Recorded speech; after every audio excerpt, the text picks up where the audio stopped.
안녕하세요. 유일종합건설 박세현입니다. 오래간만에 이렇게 인사드리게 됐습니다. 그간에 좀 바쁘고 다른 사업 일정 때문에 그 영상을 좀 자주 못 올렸는데 앞으로 좀 자주 올리도록 하겠습니다. 오늘은 새 정부가 이제 출범하면서 부동산에 대한 어떤 그 전망 이런 부분을 좀 간단히 좀 설명 좀 드리고, 앞으로 좀 어떤 식으로 부동산이 흘러갈지 제 나름의 어떤 생각과 전망을 좀 말씀을 좀 드리도록 하겠습니다. 일단은 지금 5월 29일 날 한국은행에서 이제 금리 인하를 이제 했습니다. 그래서 현재 우리나라 한국 금리 기준금리는 2.5%로 지금 돼 있고요. 미국은 지금 아직까지 4.5%를 계속 유지하고 있는 상태입니다. 그래서 지금 보면은 이제 2%의 간극을 계속 유지하는 듯한 느낌을 좀 받고 있는데, 아마 한국은행에서도 이제 2%까지의 그 차이는 시장과 크게 어떤 문제점이라든가 시장에서 반응이 그렇게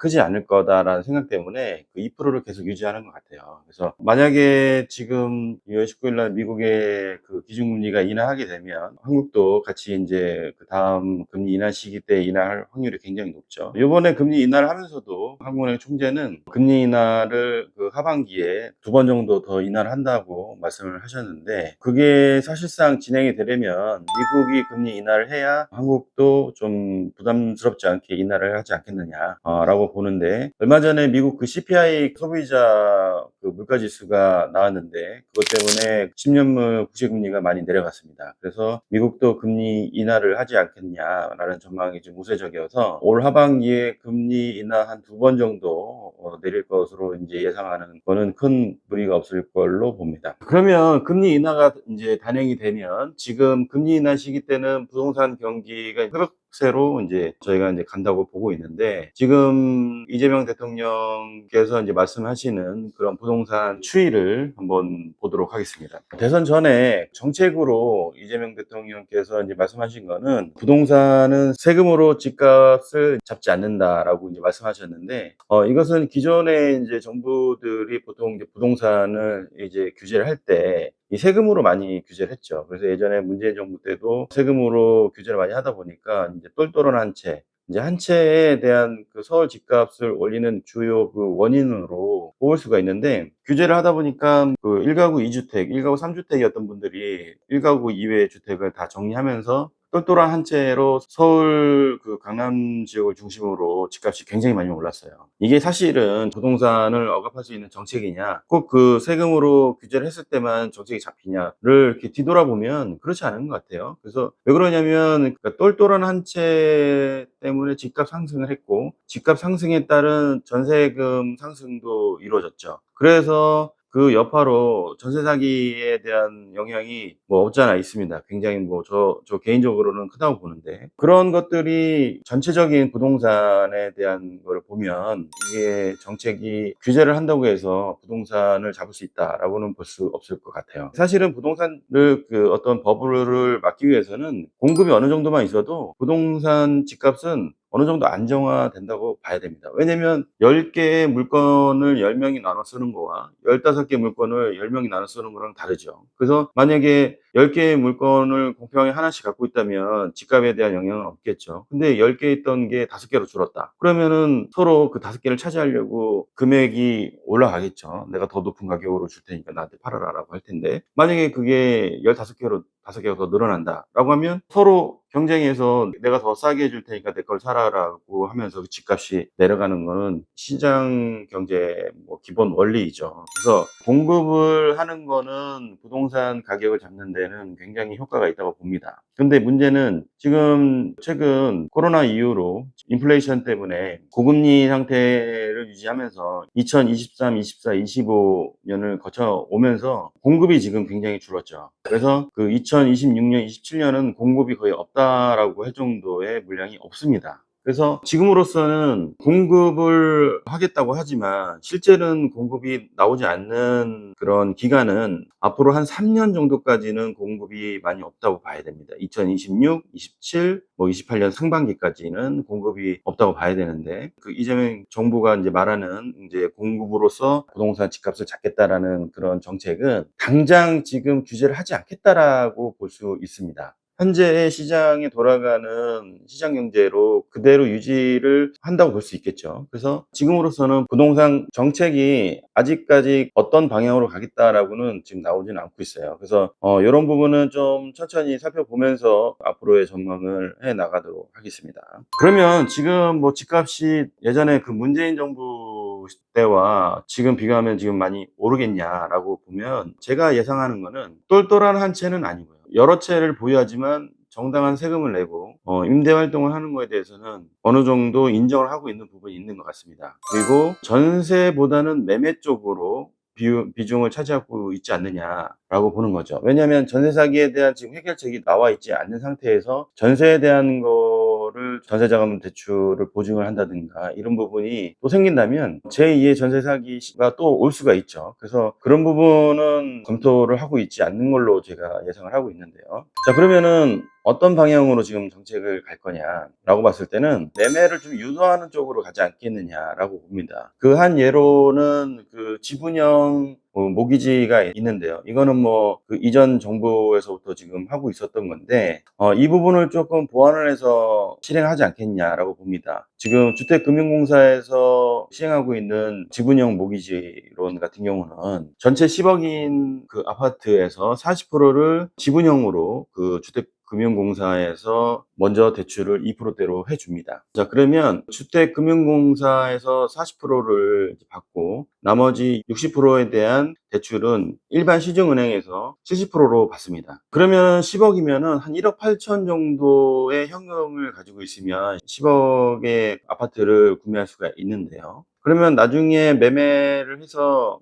양도 차액만큼 주택금융공사와 40%에 대한 그 이익분을 서로 나눠 갖는 겁니다. 만약에 시간이 지났는데 집값이 떨어졌다. 그러면 그 부분은 주택금융공사에서 떠안고 매입을 하는 걸로 알고 있습니다. 그래서 이제 그만큼 이제 모기지를 이용하시는 분들은 리스크가 이제 적은 부분이 있죠. 그래서 그런 부분을 좀 활용해서 전세 자금을 받아서 전세를 가는 것보다는 집을 저렴하게 구매해서 안정적으로 집을 구매하는 쪽으로 유도하지 않겠냐라고 생각을 하고 있습니다. 저도 사실은 이 부분이 좀 더 안정적으로 그 운영이 될 거라고 생각이 들어요. 그래서 집값이 이렇게 그 진보 성향이 강한 정부에서 그 부동산 정책은 항상 세수 때문이라도 어느 정도 집값을 올리는 쪽으로 많이 가고 있는데, 그러면 기본적으로 집값이 올라가는 거는 기정사실입니다. 그러면 그 집값이 올라가는 걸 따라가지 못해서 전세로 들어올 수밖에 없는 그 수요자들한테는 또 전세 사기에 대한 두려움이 또 생기는 거죠. 차라리 이럴 바에는 40%의 주택금융공사에 지분을 받고 나머지 부분을 내가 시중은행에서 자금을 융통해서 집을 구매한다면 그만큼 리스크가 적은 집을 구매할 수 있기 때문에 안정적인 그 주거가 가능하게끔 될 수 있겠다라고 보면은, 이런 정책을 조금 더 보완해서 한다고 하면 좋은 정책으로 갈 수 있을 거라고 생각이 듭니다. 자, 얼마 전에 그 한국경제TV에서 보면은 뭐 불붙는 서울 집값, 부동산도 이재명 랠리 뭐 이렇게 해서 이제 방송이 나왔는데요. 지금 아파트 그 매물량이 지금 줄어들고 있다고 합니다. 그거는 뭐냐면 아파트 값이 이제 그 상승하겠다는 그 기대감에 그 물건을 지금 걷어들이고 있는 그런 상황입니다. 뭐 이거는 뭐 당연한 상황이겠죠. 그래서 아파트 값이 오르고 있는데 내가 지금 매매하는 것보다는 어떤 상황을 좀 지켜보면서 올 하반기든 내년이면 아파트 물량이 이제 없기 때문에, 입주 물량이 없기 때문에 확실히 어느 정도는 좀 오를 수 있다라고 좀 볼 수 있기 때문에 지금 물량이 지금 많이 걷어들이고 있는 상황인 거는 보여주고 있는 것 같아요. 표에서 보듯이. 그래서 이 부분을 보더라도 부동산 시장이 어느 정도는 예측을 할 수 있겠죠. 상식적으로. 금리가 떨어지는 게 그 어느 정도 예상이 되고, 그리고 아파트 이제 그 정부에서도 규제보다는 시장에 좀 어느 정도 좀 맡겨놓은 상태로 유지를 하겠다라고 지금 얘기를 하고 있기 때문에 기본적으로 아파트 값이 상승되는 거는 예상이 되는 정도의 상황입니다. 그래서 지금 올 하반기에는 조금 주변에 그 관심이 가졌던 대장 아파트라든가 아니면 주변 관심 가졌던 아파트들을 한번 조금씩 유심히 보시고 그 매수 타이밍을 좀 보시는 것도 나쁘지 않겠다라고 생각이 듭니다. 뭐 저는 이제 또 빌라 전문이기 때문에 빌라 얘기를 또 안 할 수가 없겠죠. 아파트 값이 오르면 빌라 값은 또 상승할 수밖에 없습니다. 뭐든지 따라 오를 수밖에 없기 때문에 지금 서울 빌라 값은 지금 계속 오르고 있어요. 그래서 전 정부뿐만 아니고 빌라 전세 사기 때문에 빌라에 대한 어떤 관심도가 많이 떨어져 있었죠. 그러다 보니까 빌라 매매값이 굉장히 많이 떨어졌습니다. 근데 지금 경매